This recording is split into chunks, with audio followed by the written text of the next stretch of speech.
రాష్ట్రంలో 60 లక్షల సభ్యత్వాలు ఉన్నాయని గతంలో ప్రచారం చేసుకున్న బీఆర్ఎస్ పార్టీ ఇప్పుడు రూటు మార్చింది.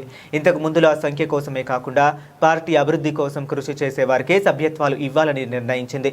ఈ ప్రక్రియలో ఎమ్మెల్యేలు, నియోజకవర్గ ఇన్ఛార్జీలపై ఆధారపడకుండా సభ్యత్వ నమోదు సమన్వయకర్తల ఆధ్వర్యంలో ముందుకు వెళ్లాలని బీఆర్ఎస్ అధినేత కేసీఆర్ ఆదేశాలు జారీ చేసినట్లు సమాచారం.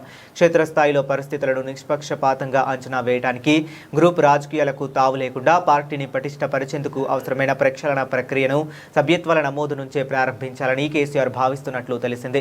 పార్టీ భవిష్యత్తు కార్యాచరణ, సంస్థాగత నిర్మాణం, సభ్యత్వ నమోదు తదితర అంశాలపై చర్చించేందుకు ఎర్రవల్లిలోని తన వ్యవసాయ క్షేత్రంలో పార్టీ ముఖ్య నేతలతో కేసీఆర్ సమావేశమయ్యారు. ఈ సందర్భంగా కేసీఆర్ మాట్లాడుతూ కష్టకాలంలో పార్టీ జెండా మోసే కార్యకర్తలే అసలైన బలమని, వారికే క్రియాశీల సభ్యత్వాలు ఇవ్వాలని స్పష్టం చేసినట్లు సమాచారం. సంఖ్యను చూపించడం కోసమే ప్రభుత్వ సభ్యత్వాలు కాకుండా పార్టీ కోసం క్షేత్రస్థాయిలో నిలబడే వారికే ప్రాధాన్యం ఇవ్వాలని దిశానిర్దేశం చేశారు.